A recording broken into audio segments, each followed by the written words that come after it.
Wish you could become a morning person? You know the type, up before the sun, early morning runs, first one to the office with donuts and a smile. How do they do it? Easy. With the new Galaxy Watch 8, sleep tracking and personalized insights from Samsung Health help you improve so you can wake up to a whole new you. One who, dare I say it, skips the snooze? It's possible. Train your sleep with Galaxy Watch 8. Learn more at Samsung.com. Requires compatible Samsung Galaxy phone, Samsung Health app, and Samsung account. Prime Minister. Yes, Humphrey. There's something I want to talk to you about, something very secret. Would it be easier if I wasn't here?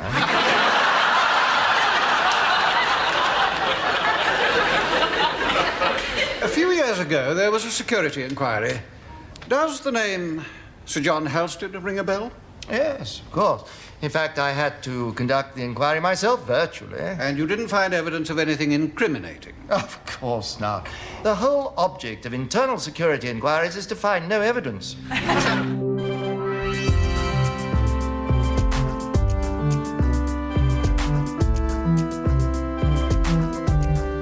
Welcome to Quiet Riot, the politics podcast that is more peace than prize. I'm Alex Andreou. And I'm Naomi Smith. Quiet Riot is here to allay your fears, fire up your belly, and give you a few giggles en route. So take a seat, take a beat, and help us to begin another Quiet Riot. Quiet Riot. Croeso I terfysg tawel. I am Alex, a Greek by birth, a Brit dweller by choice, and bearing an uncanny resemblance to Jason Momoa of Hawaii. I have to say, Naomi wrote that for me. Your dreams, I am under no illusions. Well, I'm producer Kenny, a Highlander by birth, Welsh by adoption, and now dwelling in England. Slanjava. And I'm Naomi, a 90s Derry girl now living in London. This week, we're running you through a plethora of ugh, from Russian bribes to Chinese spying and Musk paying for Yaxley-Lennon's lawyers. Just how many foreign actors interfering will it take for our democracy to fight back? And with the Plaid Cymru conference coming to a close and just 8 months out from elections to the Senedd, we go deep on all things Welsh politics. To help us unpick all of that and more, and making their Quiet Riot debut is the brilliant MP for Dwyford Meirionez. It's Saville-Roberts. Diolch yn fawr iawn am y gwahoddiad. Balch I fod yma efo terfysg tawel. Delighted to be here with Quiet Riot. We're delighted to have you. Now, Liz, what you might not know about Quiet Riot is that Alex and I, to a lesser extent, Kenny, are quite sophisticated culinary, culinary curious people. We love a Glamorgan sausage. You're right Welsh about the cake, curious bit. and a bit of bara brith. But tell us, what are your favourite Welsh delicacies? Does your constituency have any famous dishes we should know about? Well, my husband likes to take control of the cooking because then he gets to eat what he likes. So there's not. It's not entirely. It's a good strategy. Yeah. So there are two things that are from his family, and they're quite traditional to eat in North Wales as well. There's lobscouse, which is a form of stew, which he makes, and also the brilliantly named tatws pum munud, which is potatoes and bacon. Yeah. And it takes more than pum munud, which is 5 minutes to make. So I don't know where the name comes from. But yeah, so we have that. And of course, we have fabulous food is produced in Wales as well. Yeah. We've got really magnificent lamb. Seafood, I'm really lucky. I live actually in a place where there are still small scale Because your constituency goes right up to the Menai, doesn't it? So you have oysters and mussels. We have crabs and lobsters, and we export things like whelks. And as I said, I've got commercial fishermen actually living in the same village as me as well. Although the constituency is huge. My go-to explanation is it's bigger than Luxembourg. Wow. And I can't think of a Luxembourgian delicacy, so listeners, do email in if you know of any. And they will. They will. Yeah, They will. Yeah. And you have, I think, very good apiaries as well, because I've had honey. Yeah, we have loads of honey. We have heather honey. We have honey from within the forests. Yeah, there's a real sort of small scale production. There are societies for the production of honey locally. Yeah, and I saw a photo of you at your local tandoori not a couple of weeks ago as well. That won a big prize. And considering the categories Wales and the Midlands, that's no small The Midlands, feat. I mean, they've got a lot of curry. I know. Very good curry houses indeed in Birmingham and the Midlands, and also also really, really good curry houses in Carnarvon and elsewhere. Yeah, it looked. I had a cheeky look at their menu. Yeah. It looked good. Okay, I'm hungry now, so let's crack on. Yeah. Quiet, riot. In the last couple of weeks, the British media seems to have woken up to foreign interference. Not all foreign interference, just some of it. The story about the so-called Chinese spying trial collapsing has been on front pages of most national papers and among the hottest topics discussed on politics programmes for a couple of weeks now. Yesterday, Keir Starmer once again clarified the position and undertook to publish the witness statements that appear to be at the centre of this controversy. In recent weeks, there have been baseless accusations put about by the party opposite. Let me set out the facts. The relevant period was when these offences took place. That was under the Conservative government between the years of 2021 and 2023. This period was bookended by the integrated review of 2021, the beginning of the period, and the refresh of that review in 2023, setting out their policy. These statements of government policy were very carefully worded to not describe China as an enemy. Instead, they stated increased national security protections where China poses a threat, and that the then government would engage with China to leave room open for constructive and predictable relations. The Deputy National Security Advisor, Matt Collins, set out the then government's position in a substantive witness statement in 2023, which was subsequently supplemented by 2 further short statements. The Cabinet Secretary assures me that the DSNA faithfully set out the policy of the then Tory government. I know firsthand that the DSNA is a civil servant of the utmost integrity, and those opposite who worked with him, I'm sure, would agree with that assessment. Under this government, no minister or special advisor played any role in the provision of evidence.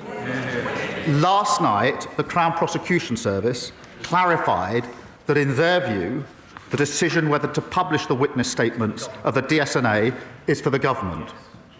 I therefore carefully considered this question this morning, and after legal advice, I have decided to publish the witness statements. Meanwhile, the story about the former leader of Reform UK in Wales and one of Nigel Farage's closest associates, Nathan Gill, pleading guilty to several counts of bribery, admitting to taking bribes in exchange for making pro-Kremlin statements while he was an elected MEP, seems to be of peculiarly little interest to the same journalist, considering Russia is an actual enemy state. Similarly, the world's richest man and owner of one of the most influential social media platforms, Elon Musk, recently appeared on giant screens, provided, I noticed, by Ben Habib's breakaway reform splinter, Advance UK, during the anti-migrant protest organised by far-right Stephen Yaxley-Lennon, urging a violent overthrow of a government that was elected just over a year ago. A protest which then turned violent, with several police and emergency staff being injured. The verdict in a trial regarding the latest charge being faced by Yaxley-Lennon, also known by the nom de plume Tommy Robinson, has been delayed to facilitate his visit to Israel, at the official invitation of Netanyahu's government, after which he confirmed that Musk is paying for his legal costs. No front pages on this either. Nothing to see here, apparently. Naomi, am I having some sort of fever dream? In what universe is the world's richest fascist funding the UK's most prominent fascist not a massive fucking story? Well, it's not a fever dream. It's just another normal day in late-stage capitalism where billionaires play at being revolutionaries and the media politely looks the other way. And apparently it's only news when poor people protest, not when the richest man on earth funds a convicted extremist while preaching about free speech. Everything's fine, totally normal society, nothing to see here. And the fact that the world's richest man can bankroll the UK's most notorious far-right agitator after appearing, albeit virtually, at a protest that violent eruptions towards the police happened, as you mentioned. I just agree it should be front page news everywhere. And instead we get the sound of crickets or the tumbleweed rolling by. And it isn't normal, Alex, and it shouldn't be treated as such.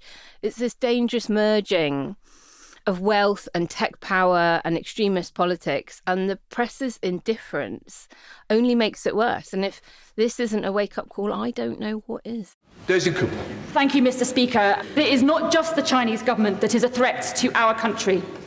On Monday, the far-right, racist hate preacher Tommy Robinson, who is currently on trial for allegedly refusing to comply with counter-terror police, claimed that his legal costs are being paid by Elon Musk. It is outrageous that a man who has so much control over what people read online every day could be funding someone who stokes far-right extremism on our streets. If this was Putin, the government surely would act.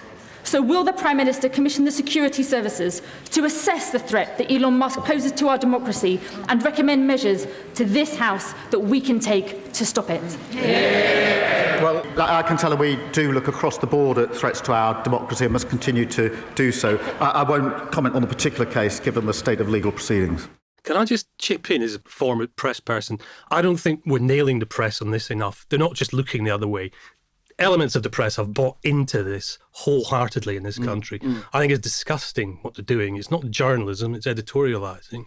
And it's not a case of looking the other way. That lets them off the hook way too easily, I think. Could the government make it more of a story by, for instance, leaving X? I think the government should make it more of a story because it is a fundamental threat to democracy. What you're looking at is somebody who could afford to disregard democracy in the way that it operates at nation-state level. And he is deliberately praising himself for interfering with that. And you look at somebody like Tommy Robinson. This is a convicted criminal. You know, this isn't many times over. Yeah, this is not a light character who's intervening. I mean, he describes himself as a journalist, and that always infuriates me because actually he is a commentator who is promoting his own views all the time. And those views are divisive. And again, you mentioned earlier on Nathan Gill, Reform's former leader in Wales. This is a man who at the time after Russia had made their attack on the Ukraine, was accepting money in the European Parliament to make pro-Russian and anti-Ukrainian statements.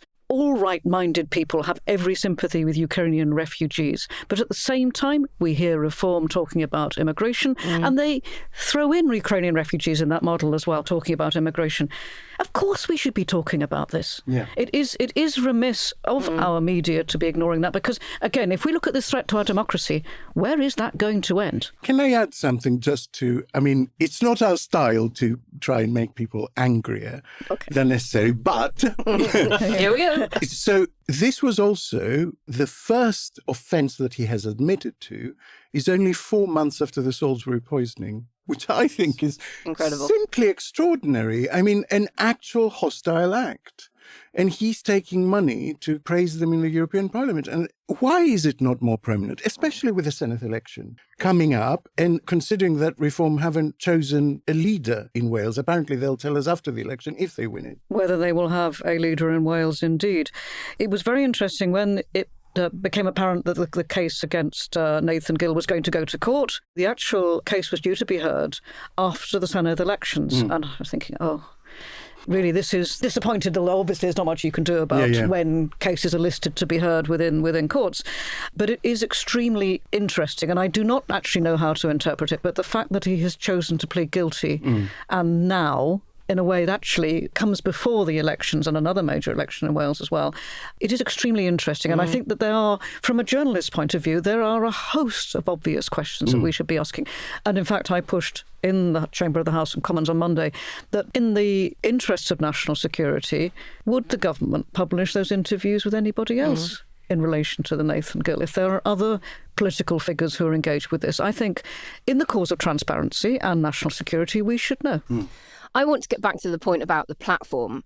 And it seems that media and government are in a game of chicken over leaving X. You know, the excuse will be power hates the vacuum. Government will be saying, look, ministers and departments need a megaphone. Musk's platform is still where the journalists are, the lobbyists and some voters. And the journalists will say, well, until government moves, we can't leave either because we need to be tracking what they're saying there. And they'll say it's about reaching the public. But the truth is, I just think they're afraid of being left out of the conversation, even when that conversation is being hosted on a platform that has drifted extremely quickly towards extremism. And I guess it's like the political equivalent of refusing to leave a burning building because the Wi-Fi is still quite strong. There are in-between solutions, something like what we've done with Best for Britain, where we've said, because of the collapse in community standards, this is now a transmit-only channel, and we will engage with people on other channels, but not here. So you keep your presence, you make sure your account but name they're is not, not taken over or very whatever. few. I don't know if any government people are on Blue Sky, for instance. Yeah, exactly. Backbenchers are. They need to expand their channels. I think That's what just they need to do. Take a tiny step back is also the fact that this technology exists now. We know that social media is going to be a technology that is global. And we're going to have to deal with Elon Musk in the here and now, and there will be somebody else, maybe somebody at the left, and the right will be feeling the same way. I think we need to address, as societies, how do we deal with the platforms from which we get our information and actually being able to differentiate between misinformation and what is true or genuine, or whether it's from an actor who is acting in good faith. And I think it's very interesting in Finland, in the curriculum they're bringing in for all ages, the ability to identify misinformation and to interpret it. It's a bit like being a blacksmith and objecting to cars. We know this is the technology that exists. We have to adapt to that now and equip people not to be used as just pantomime, to be as puppets almost. And of course, Finland has got a great the strings of somebody else. Education system. I mean, all of that is part of the solution, but the accusation, if government leave X, and this is what will happen, and it will be promoted by the same actors who are on X, will be the government wants to lock itself in a vacuum. It doesn't like criticism. It just wants its own lefty echo chamber. It doesn't even want to listen to people having objections. How do you fight that? What's the smart line against that? Sure shit, don't give them a contract to access our energy market. Don't give them any more reach into the fabric of our society, our public services, of which social media feels almost like one of our need hierarchies now. I mean, that takes us on to the natural next question in this this zoo that we're in at the moment. MI5 has warned MPs that they're quite clearly targets of espionage. This is you. Do you feel that you and your colleagues are operating in the dark at the moment when it comes to being digitally safe? I mean, I think as opposition MPs, we're probably in a safer position than you are in the government. I've been an MP for 10 years now, and we've always been warned about our devices too. I think there's a degree of common sense, but there's also this very much awareness. I mean, if you go to China, you don't take your phone with you, for example. You buy or America. Temporary. I know MPs that won't take their phone. The alertness to this, and also to the alertness that we might be being bought by opportunities or experiences. You get paid to go to some lovely football game or some lovely holiday. Yeah. You have to have a second check in the back of your mind. What's the reputational issue here? And to be honest, if we don't do that, then you're foolish in your own sense. I mean, Nathan Gill, frankly, I don't know what he thought he was doing because, what could he possibly gain that would pay back for the utter loss of whatever good name he thought he had? And it was always going to come out. If it wasn't accidentally leaked, it would be leaked deliberately. That's just how these things work. It was there waiting to be blackmail over him. Completely. So, no, I mean, you have to think, what is the value of my good name? And it's actually worth quite a lot. Reform's initial reaction was to pretend nobody knew who Gill was. Rupert Lowe, who left the party acrimoniously, has provided a helpful clarification, saying that, I quote, Nathan had been at the European Parliament for years alongside Farage.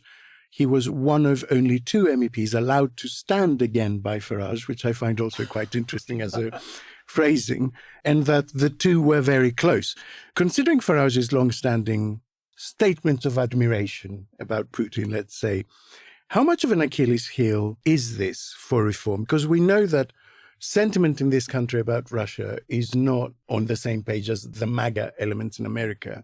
So is it possible this is being saved for closer to a general election? Like, if you had proper dirt on that, would you spend it in 2025? I mean, it's a genuine question. It's a very interesting question. I think you're entirely right about the attitude towards Russia here. Just to speak entirely personally, my mother was from Salisbury, and on the day that the lady died from the Novichok that they found in the bin, I was there with my daughters. So there's actually, for me, personally, what Putin's agents did in Salisbury, I take it as a personal insult. And I think an awful lot of people in the UK as well feel, what did Russia think? What was Putin thinking he could do? Coming here and attempting to poison people with this hideous, hideous chemical. And for Nigel Farage to associate himself in any shape or form with this vicious, dangerous tyrant is politically immensely foolish. Whether there is something to come, I'm not going to go into speculation, but just the very nature of, and they are mostly men, frankly, who find this sort of autocratic behaviour attractive as an alternative to democracy. Get real. Quiet riot. Hey, Fidelity. What's it cost to invest with the Fidelity app? Start with as little as $1 with no account fees or trade commissions on U.S. stocks and ETFs.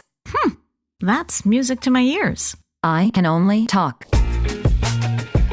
Investing involves risk, including risk of loss. Zero account fees apply to retail brokerage accounts only. Sell order assessment fee not included. A limited number of ETFs are subject to a transaction-based service fee of $100. See full list at fidelity.com/commissions. Fidelity Brokerage Services, LLC, member NYSE, SIPC. Quiet riot. Let's move on now to the China story. Alex, for listeners that maybe haven't been following quite so closely, do you want to just give us a bit of a rundown, bring everybody up to speed with what happened and what do we know? I can try and boil it down to what I think is the issue. Basically, two people, let's say right off the bat, they deny these allegations strenuously, and there's not been a trial. Quite obviously, the trial has collapsed. But they were accused of spying on MPs that they were working for inside Parliament. And those MPs were Tom Tugendhat and Alicia Cairns. Correct. And then what happened was they were arrested by the police, the lower sort of threshold, and then the CPS had to make a decision as to whether to take the case. This is what I discern with my previous hat on as a lawyer from what's going on at the moment. I think the previous government applied a slightly looser definition of what it takes to prove that someone is an enemy of the country, which is an element that is required under the old legislation that's now been updated, by the way. And the new government is applying a slightly stricter definition, which makes sense both from a diplomatic point of view, actually, in terms of everything geopolitically being a lot more fluid right now post-Trump than it was 3 years ago, when we could say friends, not friends. And also it makes sense in terms of this government from the Prime Minister down being more technocratic and sort of more precise and a bit more anal about this kind of thing. And what they're saying is that, no, the definition that matters is whether China was classified as an enemy at the time by the government. We can't retrospectively go back and say that because we consider China an enemy or a threat or whatever you want to say now, that people acting then ought to have peered into the future. It's kind of a really technical argument. So this is, I think, the outward appearance of what's going on. There is probably a heap of stuff under the surface, right? Quite interestingly as well, with the last government, under the Conservative government, they also prevented the sale of a business in Newport in South East Wales that produced semiconductors to a company that was actually eventually owned by China. And the reason why this sale was stopped, and it has fortunately gone ahead and been sold now to a company based in America. So you're talking about a considerable number of jobs engaged with this in the Newport wafer fabrication. But it was interesting that it was the Conservatives who did that, who called a stop to that sale, and yet they're using this argument now. I mean, the whole thing is very complicated. You see people taking that position now that were in that government, but that government wanted China to build our nuclear power stations still. So it's like, was that not a security threat? Like, give your head a shake. I kind of don't know what to think about this. I would say that at the moment there is no evidence to suggest that there was some untoward cover-up going on. And the government, I think, has behaved with quite a bit of openness, offering to publish the witness statements. And the opposition's case seems to me to be gossip. It seems to me to be based on the idea of, I find it impossible to believe that no one would have interfered. But if you flip that, let's say the CPS made an independent decision not to prosecute this case. If the government had interfered and said, no, you should prosecute this case, that would have been an outrage and a scandal of a different kind, right? They'd be going after them for that at the moment. So, they gave the name of the person after sustained pressure that made the actual decision. And then everyone jumped on them and said, oh, you threw a poor civil servant under the bus. But before they'd given that name, they were saying, you made the decision. That's why you won't tell us who made the decision. So it's a kind of a, a no-win, right? Hello, writers. This is Alex from the near future. Well, the near future as far as this recording is concerned. It's still the past to you, just nearer past than the rest of this episode. Anywho, it's 2 a.m. and I have just read those witness statements by the Deputy National Security Advisor that were published after we had finished recording on the Chinese spying case, so I thought I would give you an update. Now, it's important to say that some people I respect have come to a different conclusion, and that's okay. People can look at the same data and come to different conclusions when the data is not conclusive.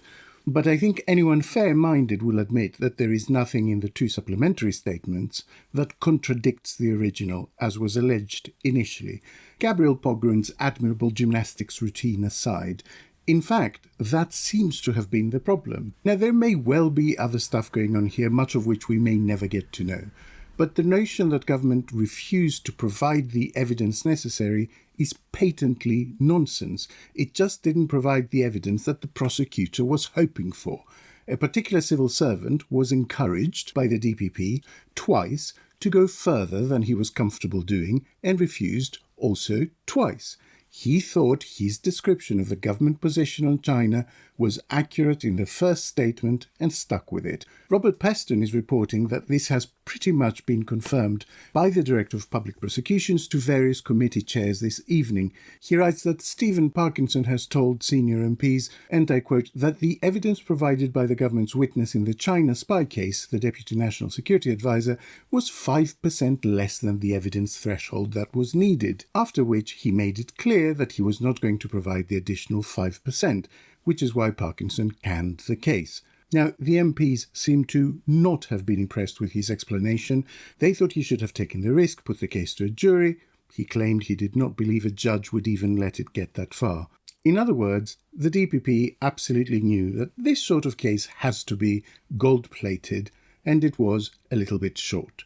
The prosecutor hoped, I'm sure, it would be covered somehow by other evidence, by a stronger supplementary statement, and that just didn't happen. So he chose to be risk-averse and not take it forward.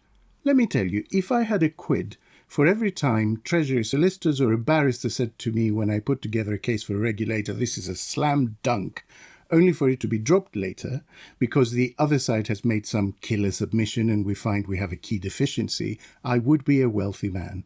It happens.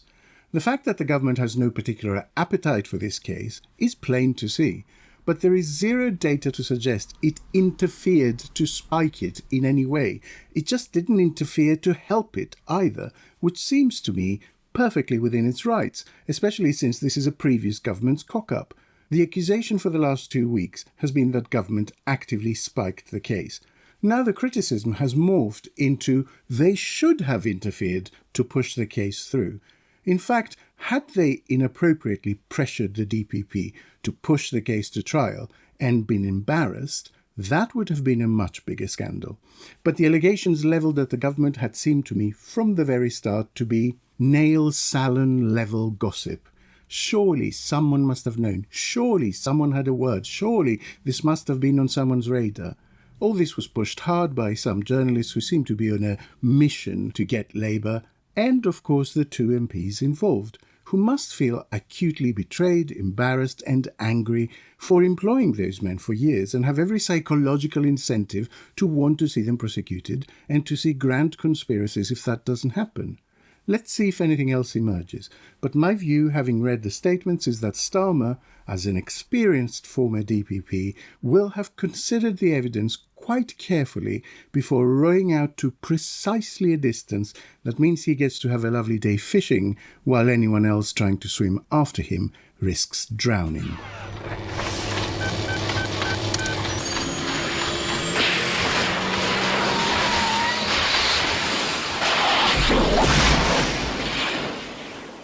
Do you think there is a cover-up or just a bunch of questions that are just diplomatically uncomfortable for the government to have to answer in binary terms because it's not a binary thing? And is it in their national interest to just keep pushing on this? I mean, look, it could be a bit of both, but there are certainly a lot of questions that government doesn't necessarily want to answer because the UK is in a bit of a unique situation when it comes to China, partly because of its colonial past with Hong Kong, and partly because it's been trying to get a better tariff deal from Trump, who has essentially asked the UK to pick a side.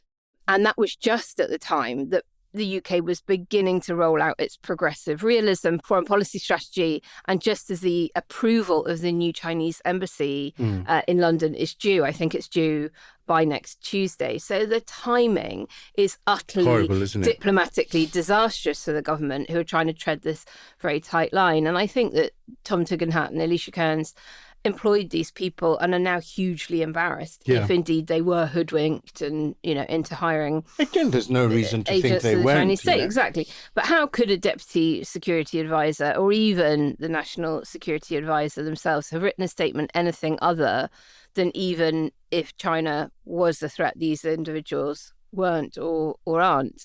So it's all very murky, and I think the witness statements will unveil things that China won't like. That they are perceived as a threat. But, of course, government is trying to find an elegant way to get through the quagmire, because we are going to need to trade with them increasingly, in a new world where they control so much of the global economy. Vince Cable was on... He's quite a Sinophile. Yeah, and he's written books about it and everything. But I heard something that I hadn't heard before, a piece of information, which I found interesting. It's the UK government that has a completely crumbling old embassy in China that asked to build a new one and sort of update it. And China said, in return, we also want a big modern embassy in central London. So it's kind of tit for tat. That's fascinating. And I've never heard that in all of this discussion before, which I find in itself quite interesting. But that points to something else, Alex, because the fact that the government is now going to creak open the vault ever so slightly suggests that they really think that there was going to be a leak at some point in the not too distant future anyway. And of course, that inevitably points to the idea that there is a game or games being played. Now, you've hinted at one level of this sort of game, but of course, what we don't know is actually how deep and how dark the games that the government knows about. Mr. Speaker, the leader of the opposition was business secretary at the time. In September 23, the leader of the opposition said, her words, September 23, the relevant year, her words, we should certainly not be describing China as a foe.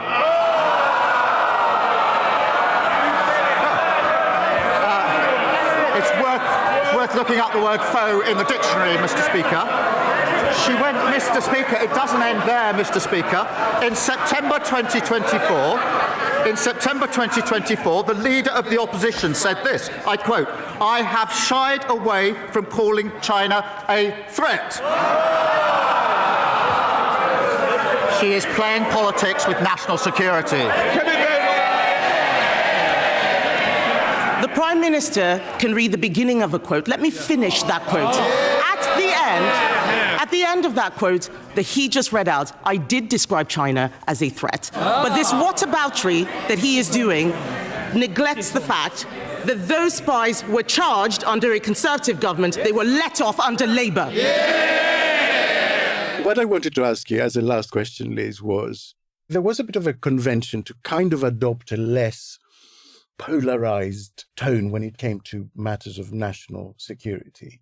And it seems to me that Badenoch has kind of just trampled that now on several issues, actually, on Ukraine, on Israel. I mean, on Monday, she suggested that a relation between the UK and Israel had become difficult because the UK chose to recognize Palestine rather than because of 2 years' worth of war crimes. You know, that's what's made the relationship difficult, not the UK's recognition of Palestine. So, but is that actually a good thing? Were we a little bit too consensual, looking back at the Iraq war and maybe even Libya? Were we a little bit too pally and not probing each other enough in Parliament when it came to that kind of thing? My take on it with Kemi Moore is that she is trying to reinstate her position as the leader of the Conservative Party and that she has been in a bad place previously. It's interesting from where I sit in the chamber to watch both Labour and the Conservative Party in their different ways dancing to the tune of Reform. Reform define what the right wing say, and that, therefore, is being reflected back in Kemi. And I should say, she seems to have satisfied her backbenchers by landing a punch. By landing a punch, yeah. And using this type of rhetoric as well. It was also interesting. I've never seen a Prime Minister's Question Time start with what was effectively a statement by the Prime Minister before. Yeah, it was a weird form. And it felt like a way of snookering her as well. I mean, to me, at the time, and maybe this is a rather sort of narrow interpretation, there may well be far more interpretations as to why he needed the opportunity to put all this out in the public domain before he came under the scrutiny of her questions. But it felt like, having said all that, I was watching her because I could see down over her shoulder the stuff that was being scribbled on her notes and what she changed. And with some respect, she dealt with it on the hoof quite effectively. But nonetheless, it put the Prime Minister on the front foot. Naomi, call to action? Well, we've got to get behind the good guys. Yeah. And there are media outlets out there that are not in hock to the reform agenda. I mean, it's good to know there are good guys. The Murdoch agenda. So I'm going to ask everybody to support the investigative journalists who do expose dark money, dark actors entering our democracy and trying to disrupt it. And I think the best place to start is with friends of the show, Open Democracy. They have a website, a podcast, a Substack. We'll drop links in the show notes. Go and show them some love. Quiet riot. Oh, the sick day struggle is real. But with Dimetapp, it doesn't have to be. Children's Dimetapp works quickly to soothe multiple bothersome cough, cold, and allergy symptoms in a single dose. Our fast-acting formulas are designed with kids in mind, so they get everything they need and nothing they don't. Available in liquid and on-the-go chewable tablets. Tap the banner now to shop at Amazon and say goodbye to the sick day struggle with Dimetapp. Use as directed.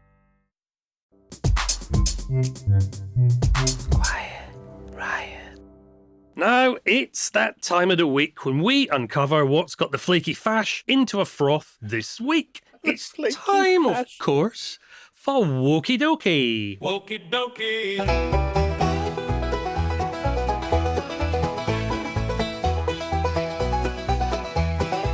Wokey Dokey. Alex, hit me.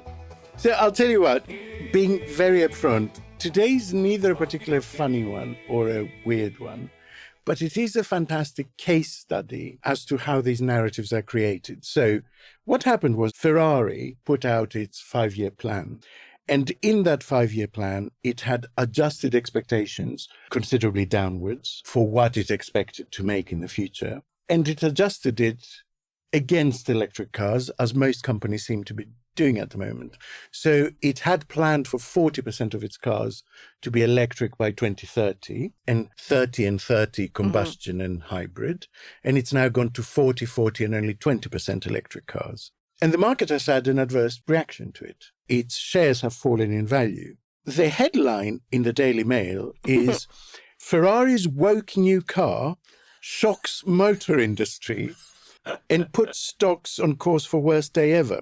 Now, this is about its next electric vehicle coming out. It has not been unveiled yet. It is not unveiled for several months. No one has seen it. No one knows what it looks like. The only thing they're citing is critics' fear that it will lose the legacy of roaring engines, sleek lines, and high-octane prestige without naming anyone. Ferrari has now gone woke, one user posted on X. So this is literally the basis of that headline, when actually it's its performance as a company, and it's moved away from electric, if anything. Yeah. So that's what the market is having an adverse reaction to. But I find it interesting as a case study because I guarantee that in 2 or 3 months' time, the prevailing narrative will be Ferrari went woke. This is what actually happened.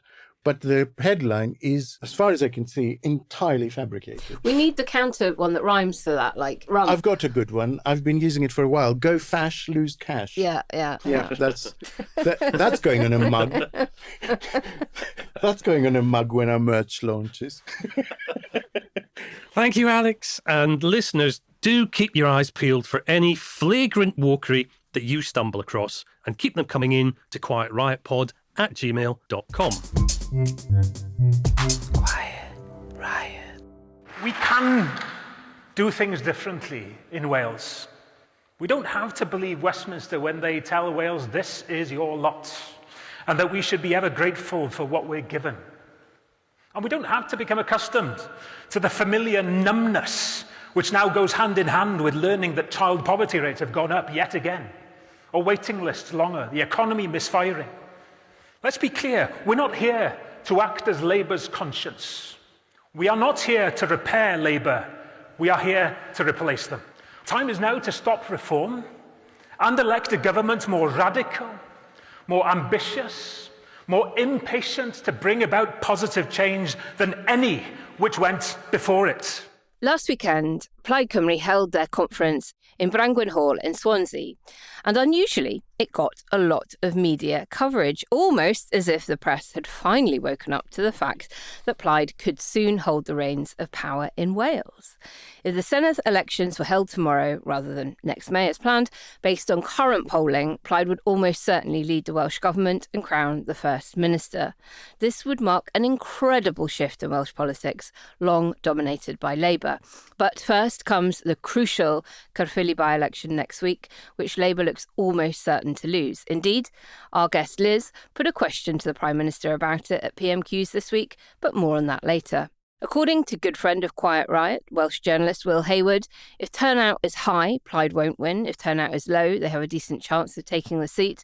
So if Reform manages to get the registered voters out, they will take it at a canter. We're going to unpack all of that and more.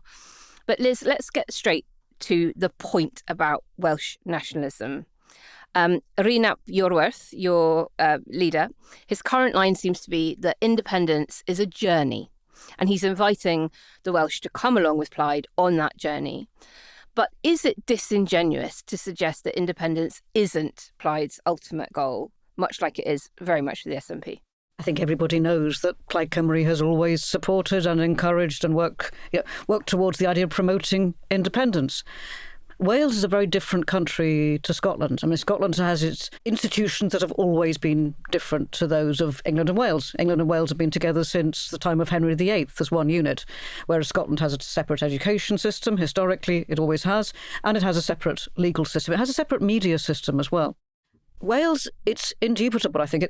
Talking about a journey, we had the first referendum for our own parliament in 1979, and that lost. And then it passed in 1997 very narrowly. The way it's described, we have always worked in Wales towards losers' consent. I think if we were talking about Brexit, we'd be talking in a completely different way. Indeed. But this idea that you have to bring people with you, you can't impose massive changes on people's lives. But since what was the Assembly and is now the Senedd, because that also has been on a journey since 1999, that we have gradually seen a growth of the sense of Wales managing so many of the things that are most important to us in public sector, our health, our education. But always, and I'm a Plaid Cymru MP, looking back from 1999 and onwards since then, the powers that we've been granted have been the powers to manage the poverty that the United Kingdom has left us in, frankly, allowed us to remain in. We've never been given the means actually to grow ourselves out of poverty. So no one's going to spring independence upon anybody. That has to be a matter of consent. A referendum in itself, when that will be, well, of course, I think there's never been a Plaid Cymru-led government in Cardiff. So if we are in the position of being able to form or lead the government, then in part, one of our jobs is to show, look, we can do so much better with these rather ragged powers that we already have that aren't actually really equipped with us, to be able to do much more than just deal with the position of poverty we find ourselves in. But what we can do with those, and what we can do as being an awkward party, if you like, in relation to Westminster, in the way that the SNP has been for Scotland. You've never had, having had Labour always in Cardiff, you've had Labour in opposition to the Conservatives, and now we see Labour, we're told that we have this partnership with Labour in Cardiff and Labour in Westminster, but what we're not seeing actually is any benefit from that. So we do see, because the SNP are awkward, that Scotland gets better concessions out of Westminster. So there is a chance, even with the powers that we have now, that we can get more, we can make a better job of it, and then the route, if you like, the station of the way. Do you chat to the SNP? Do you, swap tips? What is your relationship like with We're SNP? sister party with the Right, SNP. right. We've worked alongside the SNP since we both had members of Parliament back in the 60s. First So of this all. is a live Yeah. sort of internal conversation in a way as well. It's a live conversation. Like, So does making loads of noise and being awkward get you better treatment? Get you more cash. Well, if you look at the settlement, the Barnett formula. Now, I'll try not to get into a deep dive of. Oh, they'll love it. Quiet writers will love a bit of Barnett formula. The granularness of Welsh funding. It was set up in the late 70s. Scotland got a considerably better deal than Wales in terms of recognising the needs. We have always been asking if this needs to be revisited. It wasn't. It was regarded as a temporary measure. Then 5% basically of what is spent on the population equivalent of what is spent on that which is devolved in England. Northern Ireland got a review of their needs-based formula, and it increased. We've never had that in Wales, and yet we are the poorest part of the United Kingdom. Well, I want to ask you about that because you mentioned poverty a few times, and I'm sure our listeners, but I think most people would appreciate that Wales does have some pretty extreme poverty in parts by comparison to much of England. And the big policy announcement of the conference was that if elected, Plaid will roll out universal free childcare for every child, no matter parental income. So tell us a little bit more about how that could boost productivity in Wales. How are you going to pay for it? Do you need a revision of the Barnett formula in order to be able to fund that? Well, in terms of productivity, it works out over the span of the time that a child would need childcare, so between 9 months and 4 years. For each child, that saves families, when it is in full operation, £30,000. Incredible. So that is an immense amount of money. It also frees up parents, the father or the mother, to be able to go and work. So you've got those two things. So you've got this massive cost, and then you've also got freeing people up to work. And parents will spend their money in their communities.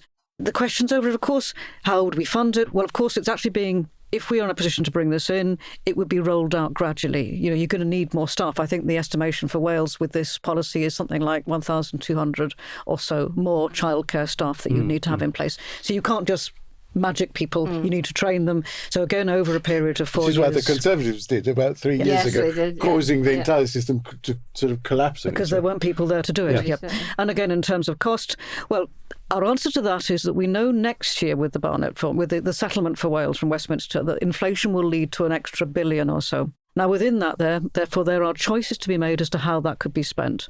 But we know that 100 million of that would be the cost in the first year. It goes up over the time of rolling it out to 800 million. But within that time, it gives the opportunity not just to bring it into effect, it actually can actually happen, but also to make those political choices. The economy your leader said, let's be clear, we are not here to act as Labour's conscience. We are not here to repair Labour. We are here to replace them. Just how significant will it be for Labour to no longer run Welsh government? Labour work within a culture that assumes that they have been the majority representatives in Westminster for over a century, and that they have been either solely or the lead government in Cardiff since 1999. It is a massive culture shift. And yet, very interestingly, of the experienced Labour Senedd members who have announced, there's a huge number of them announced that they're standing down prior to the next election in May. So I think they know that there is a massive shift coming. And I've been out campaigning in Caerphilly. I'm genuinely saying this. It's a neck and neck. It's a two-horse race between Reform and Plaid Cymru. We shall see what the result is next week. But one of the things that I am comfortable empirically to say in the here and now is that the Labour vote has collapsed. Quiet Riot. This episode is brought to you by Paramount Plus. Paramount Plus has movies. So many movies. The movies you've seen 1,000 times and could watch 1,000 more. Iconic movies your friends can't believe you haven't seen. New movies, classic movies, new takes on classic movies. So whether you're into Top Gun or The Naked Gun, Mean Girls or Mission Impossible, Smurfs or Sonic the Hedgehog, there's a mountain of movies to discover on Paramount Plus. Start streaming today. Quiet Riot. Let's get on to that by-election then. We'll come back to some other questions in a second, but since you've raised it, it obviously follows the death of Hefin David. Labour got 46% of the vote last time, just a few years ago. You asked Keir Starmer a question about it at PMQ, so let's have a listen. The Saville-Roberts. Ahead of his party conference, the Prime Minister told the BBC He wasn't sure whether he'd campaign in Caerphilly for the by-election on the 23rd of October. This is an important by-election in Wales. Well, there's just over a week to go and he hasn't shown his face there yet. So what's the problem, Mr. Speaker? Is it his party decision to close 10 libraries in the community? Cuts to disability support? Or perhaps it's the fact that even the council leader resigned from the Labour Party and is calling on people to support Plaid Cymru? Well, Mr. Speaker, she leaves out of account that we provided £21 billion, the largest ever settlement for Wales. Liz, I assume much is going to depend on whether Labour voters switch to Plaid or stay home, from what you said. There are probably not going to be that many Labour to Reform switchers. Or could there be? We've sort of heard about this elusive Labour to Reform switch voter. Are you finding them on the doorsteps, or are they really Plaid to motivate to turn out? Well, the other interesting, definite statement I can make is that the number of new registrations on the electoral register is not unexpectedly high. It is what you'd expect in the period of time since it was last published. So there aren't a host of new people out there who you might presume have been inspired by reform. This is not a burst of enthusiasm. But nonetheless, there is the question of people who are already on the register, how are they going to vote? Our own understanding, and based on research, is that people who will vote Reform won't countenance Plaid Cymru, whereas many Labour voters are quite fond of us.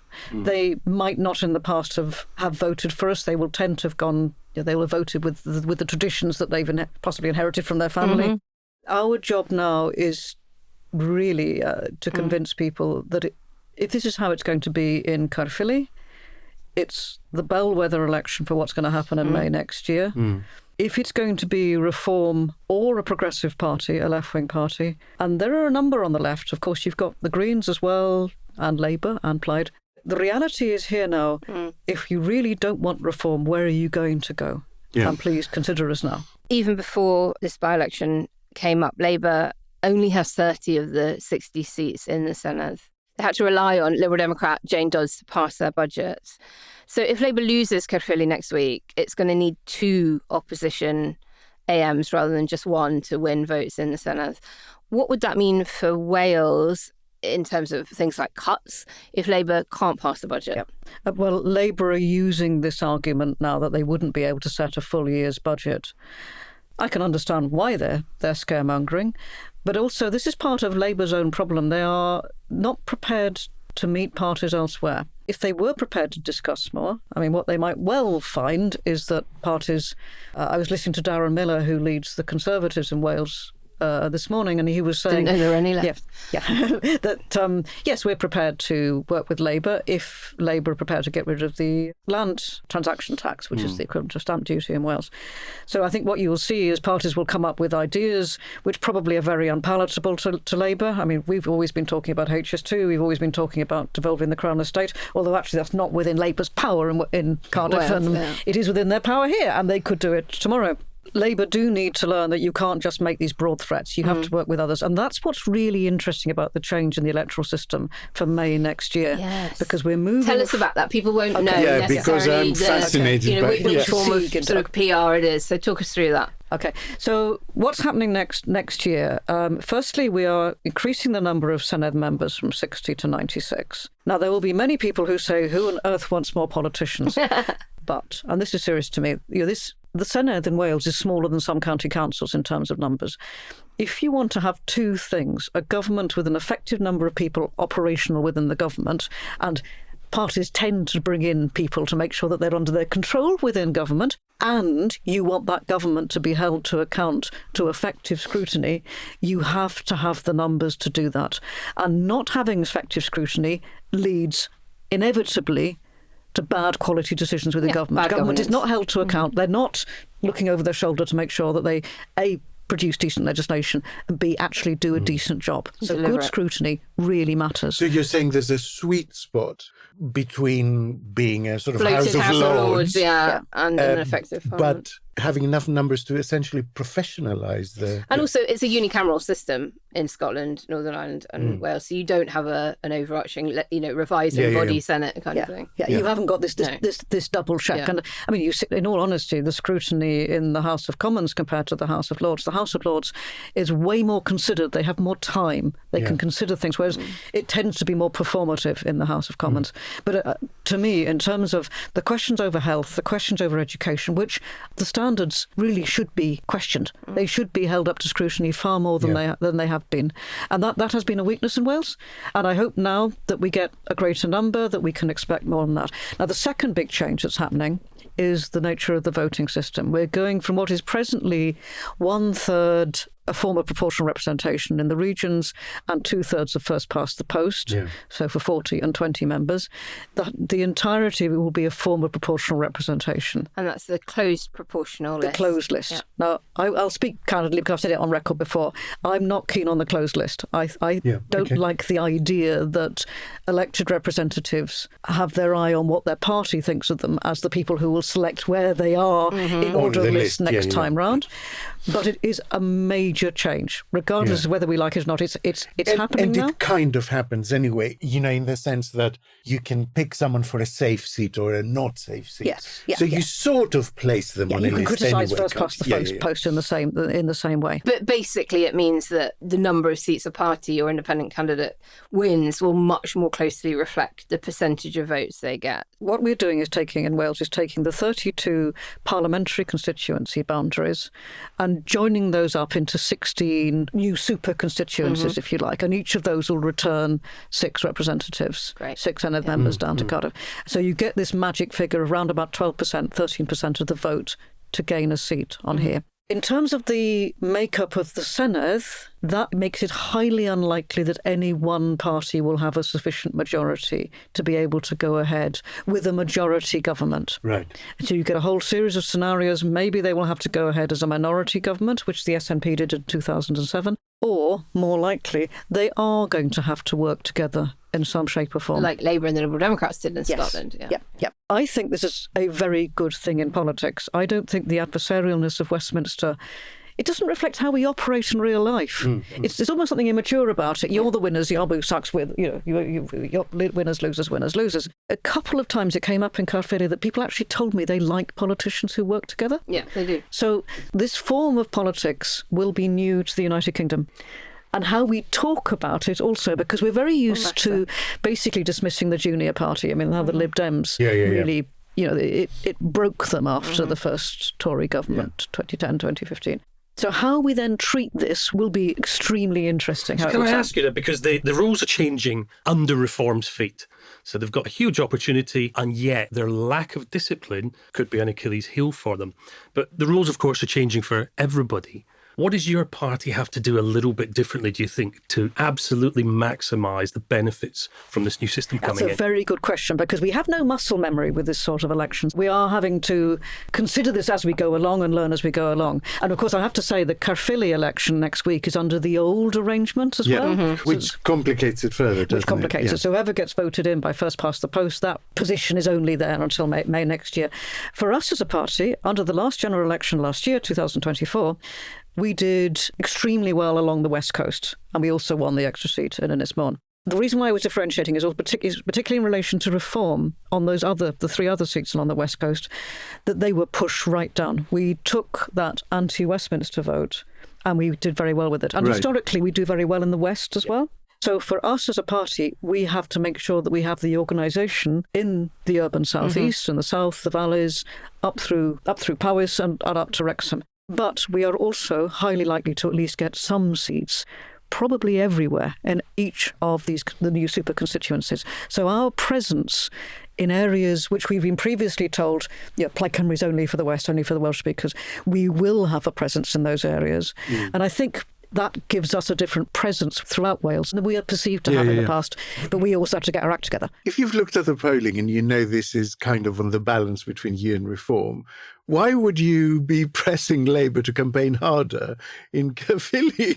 Like, I would have thought you'd have left them to it, unless you think that Starmer showing up will actually push the vote the other way. So, I did really double-check to make sure that Keir Starmer hadn't been to Caerphilly, because that would have thrown the question. And there's not that much time left to go either. Right. Interestingly, though, Keir Starmer is not popular in Caerphilly. So it's a win-win for you, quite basically. extraordinarily. By asking the question, you're showing I know you're unpopular. So, but also, it's how it looks dismissive on your part. You are unpopular, and if I draw attention to it, it shows that you're actually not all that interested in what is happening in Wales, which is not a good look either. Yeah. The classic campaign... No win, very smart. I did admire that. The classic campaign trick, I assume, from Eleanor Morgan, current First Minister, Welsh Labour leader, will be to say ahead of May, we've got a Labour Prime Minister in Westminster. If we want to extract good stuff for Wales, he is much more likely to give that to me than to a Plaid or a former First Minister, so vote Labour. But isn't it equally possible that fast forwarding 2 years on from that, as everyone's beginning to think about a Westminster general election and facing the prospect of losing Labour MPs in Wales at a general election, Starmer could be tempted to flood Wales with cash, despite them not controlling the Senedd? And how annoyed would Eleanor Morgan be if her UK party gives her opponents more support than they gave her?